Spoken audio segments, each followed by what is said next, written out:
By the time the rescue crew dragged me out of sublevel 3 beneath the flooded shopping complex, Denis was blowing out candles for his childhood best friend's birthday. My phone screen was pitch black, waterlogged beyond saving.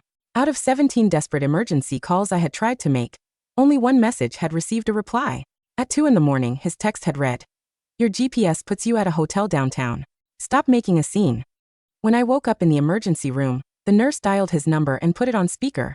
In the background, voices were singing happy birthday. "What does she want now?" Denis's voice came through the speaker, tight with irritation. The nurse glanced at my soaked jacket, still dripping onto the floor, and fought to keep her tone steady.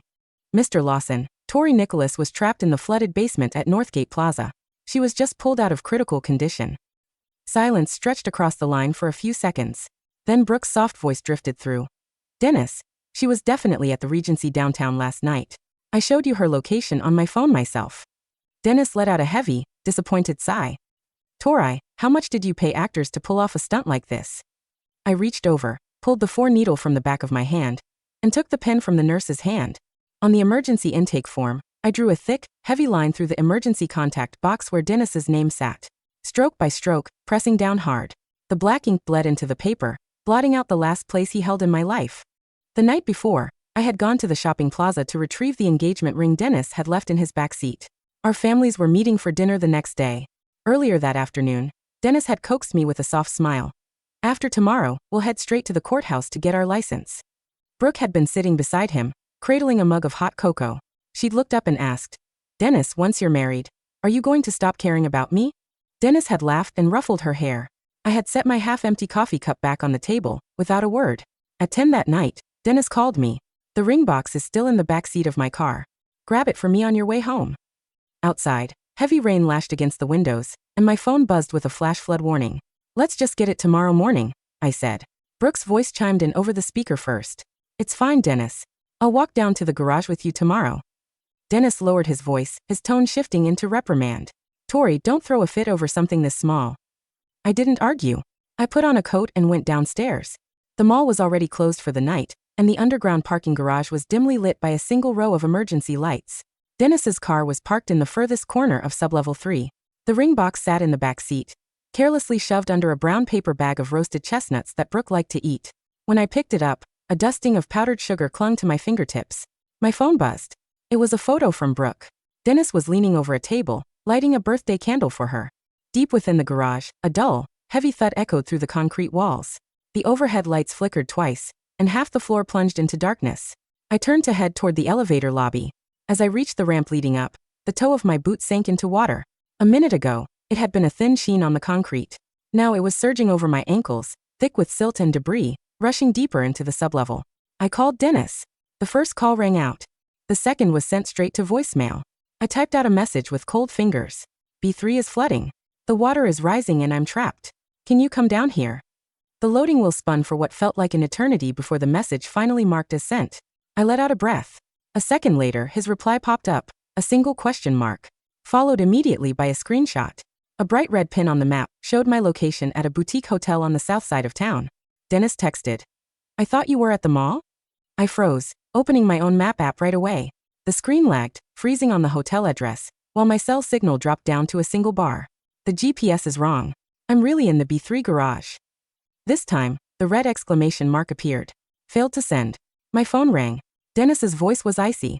"Tori, where the hell are you?" I gripped the phone tightly. "The underground garage at Northgate. The water is rising fast. Call building management, I can't get up the ramp."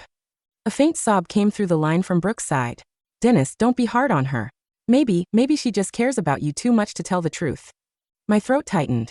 "Brooke, what are you trying to say?" Denis didn't answer me. It sounded like he moved the phone away from his ear. "Don't cry," he murmured softly to her. The water was past my ankles now, swirling violently. "Denis," I yelled. "I am not playing games. Get security down to B3 right now. I'm right next to your car." Silence hung on the line for a few agonizing seconds. I heard the sound of a chair scraping against the floor, and for a split second, I thought he was coming for me.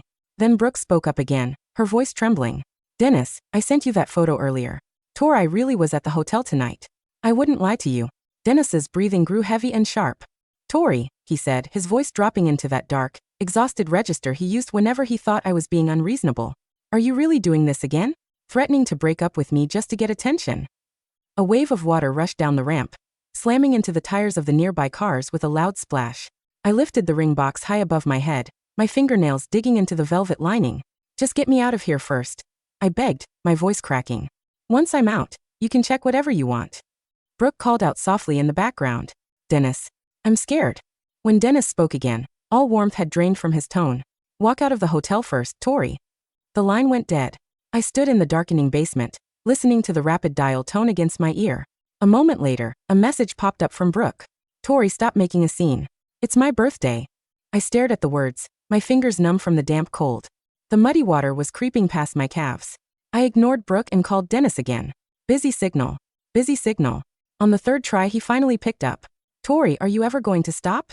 I pressed the phone flat against my ear. Denis, I'm not fighting with you. Call the mall management to send someone down to B3. Or call emergency services right now. I heard the sound of a car door shutting on his end. My heart lifted slightly. Are you coming? He didn't answer. Brooke's voice drifted over from the passenger side. Denis, the hotel isn't far from here. I'll go with you. If it's a misunderstanding, I'll apologize to Tori myself. A chill ran down my spine. Why are you going to the hotel? Denis said coldly. You claimed the GPS was wrong, didn't you? I'm going to see for myself. I am at the mall. My voice echoed hollowly through the vast, empty concrete structure. The line went quiet for 2 seconds. I caught a slight break in his breathing. I seized that tiny flicker of hesitation. Listen. Listen to the water. Can't you hear it? I lowered the phone toward the surface of the rushing water. The rain pouring down the entrance ramp hit the metal bodies of the cars like gravel. Denis said nothing. Then Brooke let out a quiet sob. Denis, could she be running a faucet in a hotel bathroom to record that for you? I don't want to doubt her, but remember the last time she used breaking up to scare you? The last time. The time Denis skipped my father's memorial service to take Brooke to the hospital for a minor stomach ache. I had brought up ending things back then. Now, coming out of Brooke's mouth, it sounded as if I were a woman who routinely faked emergencies for leverage. Denis's voice turned dangerously quiet. Tori, send a video call. I opened the camera immediately. The screen showed only pitch darkness. The only thing visible was the faint green reflection of the emergency exit sign on the dark, churning water. I pointed the lens at Denis's license plate, then at the ring box in my hand.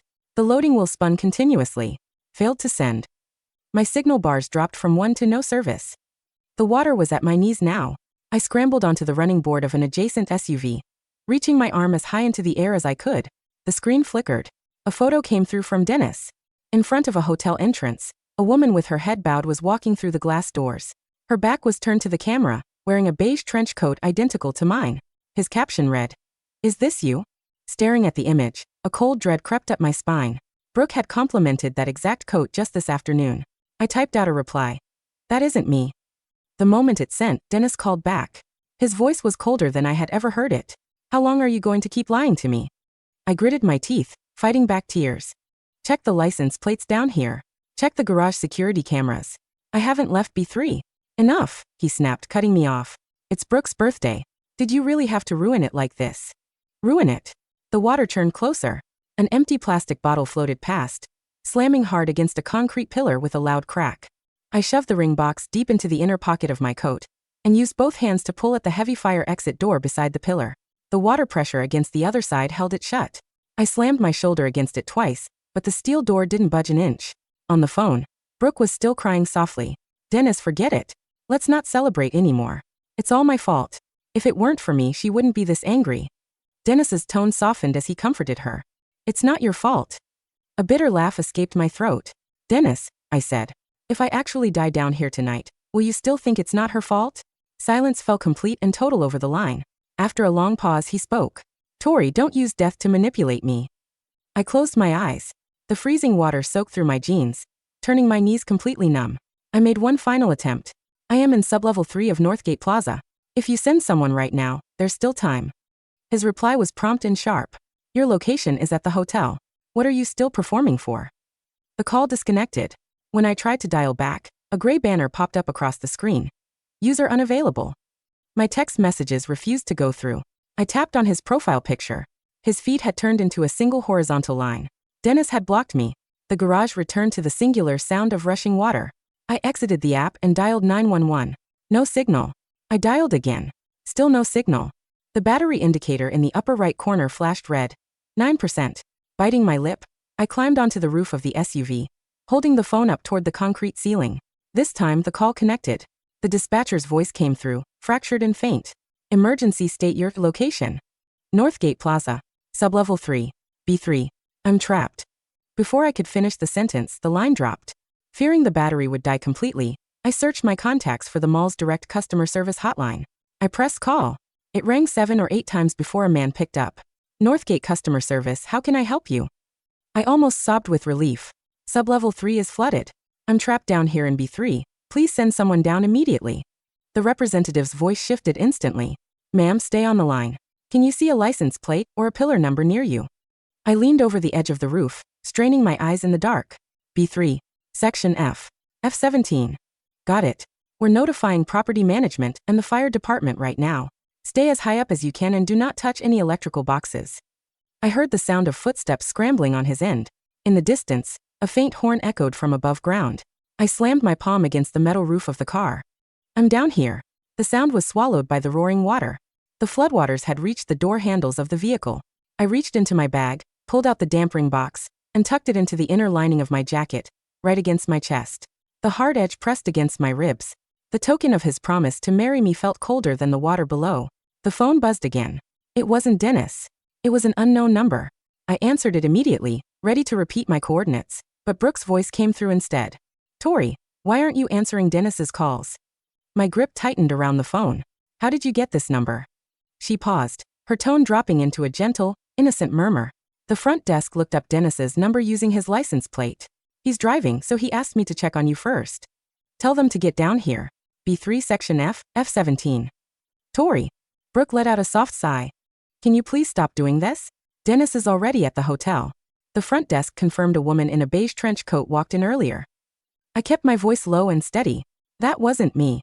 But you do this every single time, she whispered, as if afraid someone might overhear. You know Denis is terrified of anything happening to you, so you use that to force him back to you. I just wanted him to stay with me until midnight for my birthday. Why couldn't you give me just this one night? The water reached my knees as I sat on the roof. Staring into the pitch-black ramp leading out, a sudden realization struck me. Brooke, did you alter my location data? The line went dead silent. Then she let out a quiet chuckle. Tori, do you hear yourself right now? Before I could reply, a beep signaled an incoming call from the mall service desk. I switched lines. The representative sounded hesitant. Miss Nicholas? Have you made it up safely? My head throbbed violently. No. I'm still in B3. Oh. Because a lady just called our desk claiming to be your friend. She said you already reconnected with your boyfriend, and that it was just a personal argument, so we didn't need to send the team down. What was her name? She didn't give a full name. She just said her last name was Crawford. A surge of water slammed against the side of the car, rocking it slightly. The representative panicked. Miss Nicholas? Are you still there? I gripped the roof rack, forcing the words through my teeth. I am still down here. Send them down now. She is lying to you. Chaos erupted on the other end. Someone yelled in the background. Don't recall the B3 search team. Someone is still trapped down there. Just as I felt a wave of relief, a harsh crackle of electricity hummed overhead. The entire row of emergency lights went dark at once. Total blackness enveloped the garage. My phone screen flickered with its final breath of light. Battery, 1%. From the direction of the security shutters, I heard a heavy, muffled banging sound.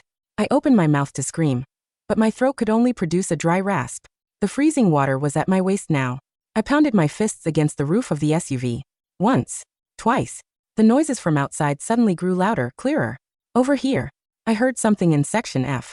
Flashlight beams sliced through the gaps in the metal shutters, the bright light piercing my eyes. When the shutters were pried open, a torrent of trapped water surged outward. Several figures in high-visibility rescue gear waded through the current toward me. A pair of hands grabbed my shoulders, holding me steady. Ma'am, stay awake, can you hear me? I couldn't nod. The rescue worker asked again. What's your name? My lips moved feebly. Tori. Nicholas. When I woke up, the air was sharp with the smell of antiseptic. I was lying in an emergency observation room, M4 line inserted into the back of my hand. My wet coat hung over the foot of the bed, dripping slowly onto the floor. The nurse was hanging up a phone, a grim expression on her face. Did you reach the emergency contact? I asked softly. She nodded, handing me the intake form. He said he's on his way. I looked down at the paper. Denis Lawson was written neatly in the designated box. I pulled out the 4 needle and reached for the pen on the bedside table. At the bottom of the form, I crossed out Denis's name with heavy, dark strokes. The nurse didn't stop me. She simply pressed a piece of sterile gauze over the bleeding puncture mark on my hand. Hold still, she murmured gently. It's bleeding. Half an hour later, Denis burst into the room. He was still wearing the black button-up shirt from Brooke's birthday dinner, a smear of dried cake frosting near the cuff. When his eyes met mine, his footsteps halted abruptly. Then his eyes traveled to the clipboard hanging at the foot of my bed. In the emergency contact section, his name was completely obscured under a scrawl of black ink. Tori. I looked away, staring straight ahead. He stepped closer, his voice strained and hoarse. You were really in B3? The nurse let out a dry, humorless laugh. The rescue logs and emergency admission records are right here. Would you like to double-check if she swam over from the hotel instead? Denis's face drained of color. He reached out, his hand trembling as he attempted to touch mine. I pulled my arm back beneath the blanket. His hand froze in midair. I didn't know, he swallowed hard, his throat moving nervously. Your GPS kept showing the hotel, and Brooke said she saw you there. I thought. You thought I was making a scene again? I interrupted. His lips parted, but no sound came out. The door to the observation room swung open. The mall property manager walked in alongside a staff member, the hems of their trousers caked in wet mud. Seeing that I was conscious, the manager let out a long breath. Miss Nicholas, I am so sorry. When we received your first call, we were already preparing to send the team down. Denis snapped his head around. First call. The manager glanced at him. Yes. But shortly after, a woman called our service desk back, saying Miss Nicholas had made it up safely and that it was just a couple's quarrel. Denis frowned, his eyebrows knitting together. Ooh. The manager pulled out a smartphone. We just pulled the recording of that incoming call from the system. I tightened my grip on the bedsheet. Denis stared at the phone, his voice barely a whisper. Play it. The manager tapped the screen. Static hissed through the speaker. A second later, Brooke's voice echoed clearly through the quiet room. The audio file hissed with the dry, tinny crackle of a phone line patched through a commercial switchboard. Then came the voice. It wasn't the trembling, fragile register Brooke used when Denis was in the room. It was crisp, bright, and hurried. Hi there, calling about the emergency ticket for section F and B3? Yeah, this is her close friend Brooke Crawford. False alarm. She just got into her car and drove out the secondary ramp. It was just a silly lover spat with her fiancé, you know how it is. Please don't waste the rescue crew's time. There. Need it elsewhere, right? A pause on the tape. The customer service rep's voice. Ma'am, the automated sensor shows 3 feet of water at the base of that ramp. Oh, she made it out just before that. Brooke's voice chimed back smooth as polished glass. I'm looking at her right now. Cancel the ticket, please. The recording clicked off. The silence that settled over the emergency observation room was suffocating. The only sound was the rhythmic, hollow drip of rainwater sliding off my waterlogged coat onto the linoleum floor. Denis didn't move. He stood frozen beside the bedside table, his fingers still half extended toward my blanket. The cake frosting on his cuff caught the harsh white light of the fluorescent tube overhead. That's... Denis swallowed hard, his voice cracking like dry wood. That was... She was just confused. She thought you were at the hotel. She thought... Mr. Lawson, the property manager interrupted, his tone devoid of any corporate politeness. Our security cameras on the street level show Miss Crawford standing right outside our main entrance under an umbrella while placing that call at 11:42 p.m. She wasn't at a hotel. She watched the emergency barrier go down on the B3 ramp, and then she called our desk to call off the divers. The attending nurse crossed her arms, looking at Denis with unmasked disgust. If the mall staff hadn't double-checked the F-17 pillar, because the lady kept banging on the roof of that SUV, she would have drowned in that car. Her core body temperature was 89 degrees when they hauled her onto the gurney. That's stage 3 hypothermia. Denis turned his head slowly toward me. His eyes were wide, bloodshot, searching my face for the familiar warmth, the forgiveness, the patient understanding I had handed him on a silver platter for years. Tori. He whispered, his knees trembling.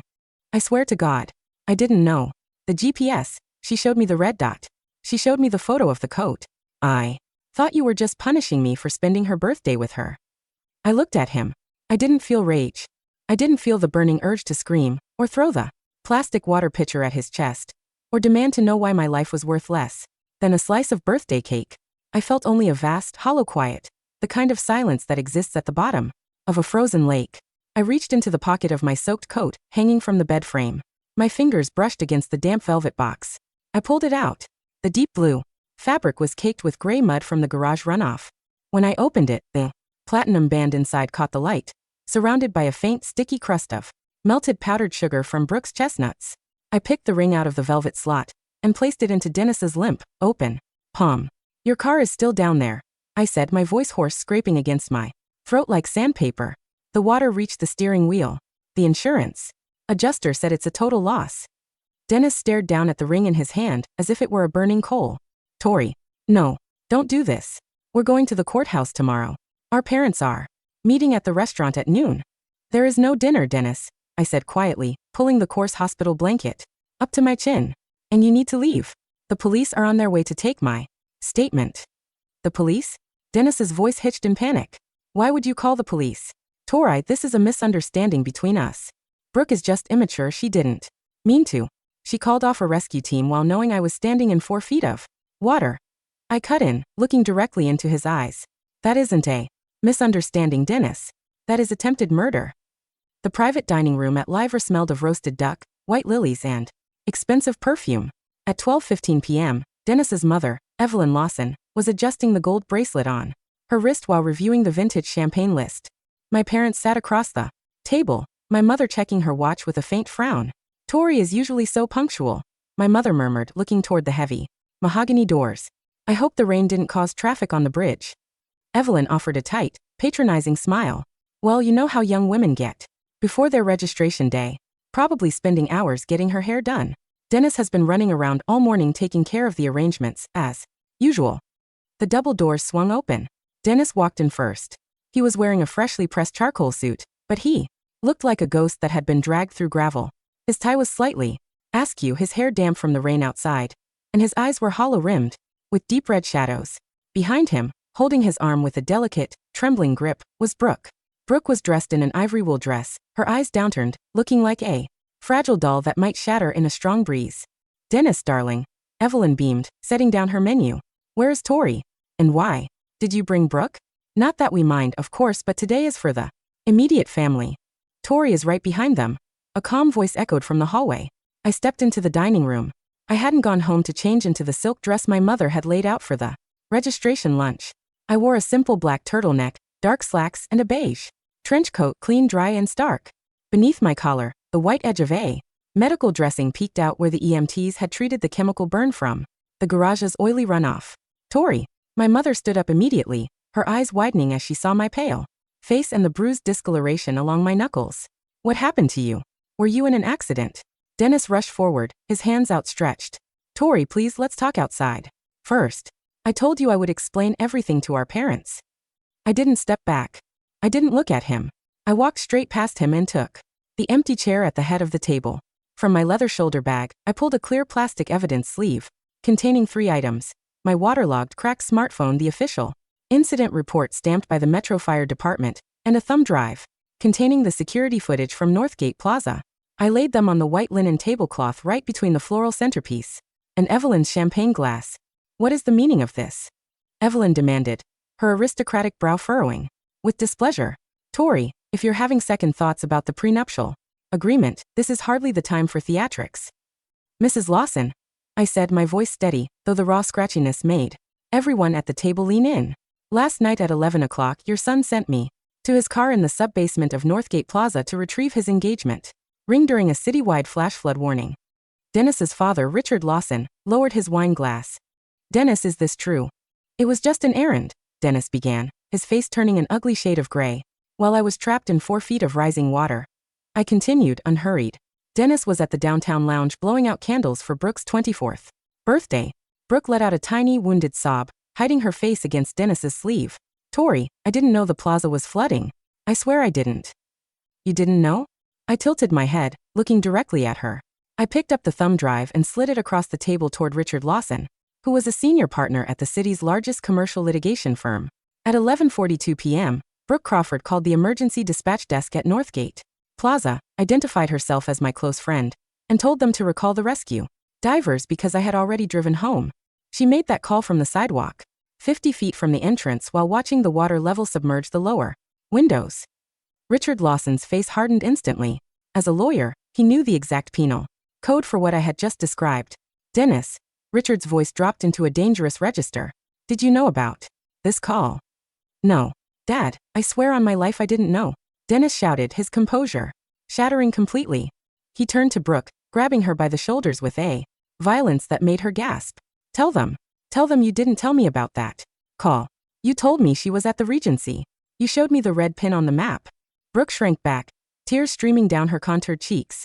Denis, you're hurting me. I was just trying to protect our special night. She's always ruining everything. Every time we hang out, she calls with some fake emergency. I thought she was doing it again.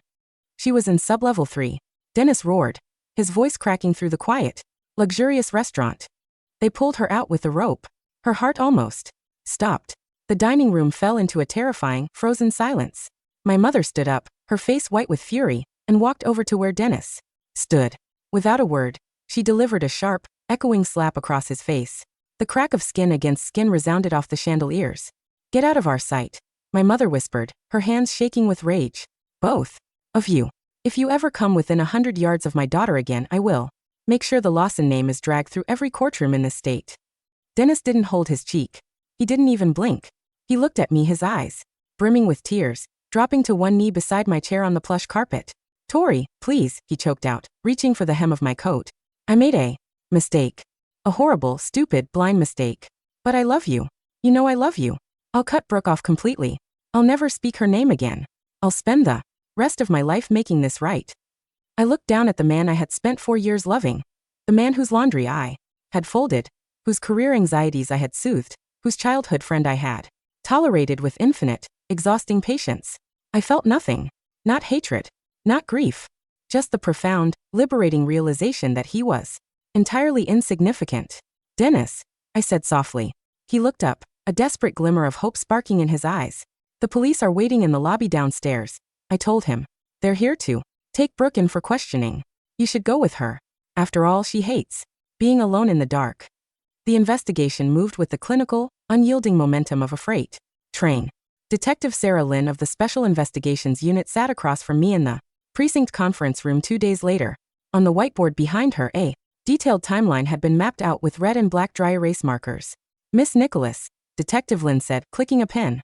We executed a search warrant on Miss Crawford's phone, laptop, and cloud storage yesterday morning. What we found goes significantly beyond a spur-of-the-moment prank. Lynn slid a blue folder across the steel table. 3 weeks ago, Miss Crawford purchased a Bluetooth GPS beacon online. She paired it with an auxiliary iCloud account and slipped it into the inner lining of your trench coat during your dinner at the Botanical Gardens. My breath hitched slightly. The coat? Yes, Lynn nodded grimly. She then gave an identical coat to a paid acquaintance from her yoga studio, whom she paid $200 via a peer-to-peer cash app to walk into the Regency Hotel lobby at 11:15 p.m. and ask the front desk for a room key under the name Nicholas. I stared at the receipts and text transcripts printed on the pages. Every single piece was calculated. Every text message, every loaded sigh, every subtle implication that I was paranoid or manipulative had been part of a long, deliberate campaign to gaslight Denis into believing I was emotionally unstable. She wanted Denis to think you were cheating on him, Detective Lynn said. Bluntly. Or at the very least, that you were using false emergencies to control him. When the storm hit, she saw an opportunity to let nature finish the job without getting her hands dirty. And Denis? I asked, keeping my voice flat. Mr. Lawson's records are clean of premeditation, Lynn replied. He was just remarkably, breathtakingly stupid. When we showed him the forensic logs of her text messages to the actress he threw up in the trash can in interview room B. A faint, cold smile touched my lips. Stupidity isn't a crime, is it, Detective? No, Lynn sighed, closing the folder. Neglect isn't a criminal charge between unmarried adults unless a duty of care is established. But Miss Crawford is facing charges of felony reckless endangerment, filing a false report to emergency services, and criminal harassment. The prosecutor is refusing bail. As I walked out of the precinct into the crisp autumn afternoon, a dark sedan was idling by the curb. Denis was leaning against the fender. He had lost weight in 48 hours. His designer suit hung off his broad frame like rags, his stubble was uneven, and the dark circles under his eyes made him look 10 years older. When he saw me emerge down the stone steps, he pushed off the car and stumbled toward me. Tori, 2 junior associates from my father's firm, who had accompanied me to the precinct, stepped forward to block him, but I raised a hand, signaling them to wait. You have 2 minutes, Denis, I said, standing 3 steps above him. Denis looked up at me, his hands trembling as he reached into his coat pocket. He didn't pull out a ring. He pulled out a thick stack of printed bank transfers, ownership deeds, and a signed letter of resignation from his father's law firm. I transferred the deed to the downtown apartment into your name, he said, his voice ragged, breaking on every syllable. I withdrew my partnership buy-in. I gave the district attorney every text, every voicemail, every photo Brooke ever sent me. I testified against her this morning at the grand jury. He took a step up, his eyes wide, pleading, burning with an agonizing fever. I don't care about the firm. I don't care about my family's reputation. I don't care about anything except you. Tell me what to do, Tori. Tell me to crawl on glass from here to Northgate Plaza and I'll do it. Just don't look at me like I'm a stranger. I looked at the documents in his hands. 6 months ago, if he had offered me this level of devotion, I would have thought it was proof of an epic, enduring love. Now I saw it for what it truly was. The pathetic, selfish panic of a little boy who had dropped his favorite toy in the mud and couldn't bear the thought that someone else had cleaned it up and thrown it away. You aren't a stranger, Denis, I said quietly. He let out a ragged, hopeful breath. Tori. A stranger wouldn't have known I had asthma, I said, my voice cutting through the traffic noise like a razor. A stranger wouldn't have known that my father died during a storm 5 years ago, and that being trapped in the dark terrifies me. Denis froze, the color draining from his face until he looked like marble. You knew all of those things, I continued, stepping down past him without stopping. And you still told me to walk out of the water myself. Tori. He screamed behind me, reaching out, his fingers brushing the fabric of my sleeve before my father's associates firmly shoved him back against his car. Tori, please. Look at me. Look at me. I didn't turn around.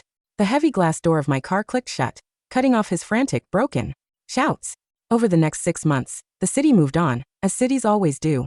The floodwaters receded from Northgate Plaza. The mall management installed 3 industrial drainage pumps and a secondary backup generator on sublevel 3, painting the pillars in bright, reflective safety yellow.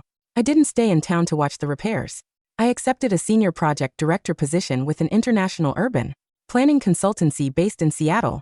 My new apartment overlooked the Puget Sound, a 5th-floor loft with floor-to-ceiling glass that let in the clean, cool Pacific breeze and the distant, soothing horn of the morning ferries. There was no underground garage. My car was parked in a sunlit, open-air lot bordered by cedar trees. My phone, a brand new model with a clean, unlisted number, rarely buzzed with anything other than project blueprints, group texts from my college friends, and weekend dinner invitations from my mother. The trial of Brooke Crawford dominated the local headlines back home for 2 weeks before ending in a plea agreement, 3 years at the Women's Correctional Facility, followed by 5 years of strict probation and a permanent restraining order. Her family had been forced to liquidate their suburban home to pay for her legal defense, and her father had been quietly ousted from the country club board. Denis, meanwhile, became a ghost in his own life. According to the occasional updates my mother carefully filtered before sharing, Denis had refused to return to his father's law firm. He spent his days wandering the financial district, drinking heavily at the quiet bars near the waterfront, occasionally showing up at my parents' driveway with bouquets of white lilies that were left to rot by the security gate. He had become the punchline of every high society dinner in the county, the man who threw away an heiress and an empire because he couldn't tell the difference between a predator and a friend. On a rainy Tuesday in November, 1 year after the flood, I returned to the city for a 2-day municipal infrastructure symposium at the Grand Hyatt. I was standing near the floor-to-ceiling windows of the hotel mezzanine during the afternoon coffee break, holding a cup of black Americano, discussing the seismic retrofitting of transit hubs with 2 municipal engineers from Portland. I wore a tailored navy wool suit, my hair cut into a sharp, elegant bob that brushed against my collar. My skin was glowing, my posture straight, unbroken, radiating the quiet, unassailable confidence of a woman who answered to no one. Excuse me, Miss Nicholas? A soft, hesitant voice spoke from behind me. I turned around. Denis stood 3 feet away. He was wearing an old, Uniron trench coat that looked 2 sizes too large. His face was gaunt, hollowed out, his hair streaked with premature gray at the temples. In his right hand he held a paper cup from a cheap street corner bakery. When his eyes met mine, his entire body shuddered, as if struck by an electric current. Tori, he whispered. The 2 engineers beside me glanced at him, then looked at me with subtle concern. Is everything all right, Tori? Yes, thank you, Mark. I smiled warmly at my colleagues. Give me just 2 minutes. The engineers nodded and stepped away toward the buffet. Denis took a half step forward, his eyes drinking in every detail of my face, the healthy color in my cheeks, the expensive silk of my blouse, the complete, absolute absence of any shadow in my gaze. You look beautiful, he choked out, his throat moving convulsively. Seattle. Suits you. Your mother. She told my mother you were doing well. I am, I said evenly, taking a small sip of my coffee. Thank you. Denis looked down at his own trembling hands, then reached into his pocket and pulled out a small, worn leather notebook. I went to Northgate last week, he said, his voice dropping into that familiar, broken rasp. I went down to B3, Section F, F17. I stood there for 4 hours in the dark, Tory. I tried to imagine what it felt like. The cold, the water, the sound of the door not opening. Tears spilled over his lashes, cutting dark paths through the stubble on his cheeks. I haven't slept more than 2 hours a night since that November, he whispered. Every time I close my eyes, I hear the water. I hear you asking me if I could hear it through the phone. I wake up gasping for air, thinking I'm the one drowning. He looked at me with an agonizing, naked plea. Tell me what to do to make it stop, Tori. Tell me you hate me. Tell me you want me dead. Just say something that isn't so quiet. I looked at him, this broken, hollow shell of a man who had once held my entire universe in his hands, and had dropped it because he wanted to be adored by a monster. I felt no satisfaction in his ruin. I felt no lingering sting of betrayal. I felt only the calm, immovable truth of a life rebuilt on solid ground. Denis, I said softly, my voice smooth and clear, carrying effortlessly over the gentle murmur of the hotel lobby. He leaned in, desperate, holding his breath. The water went down a long time ago, I said. You're the only one still standing in it. I gave him a small, polite nod, the kind you offer an acquaintance from high school whose name you barely remember. Then I turned on my heel, walked back toward my colleagues, and stepped into the warm, bright light of the auditorium.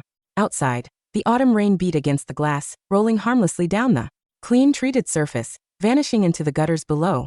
And behind me, the past remained right where it belonged, silent, cold, and entirely beneath the surface.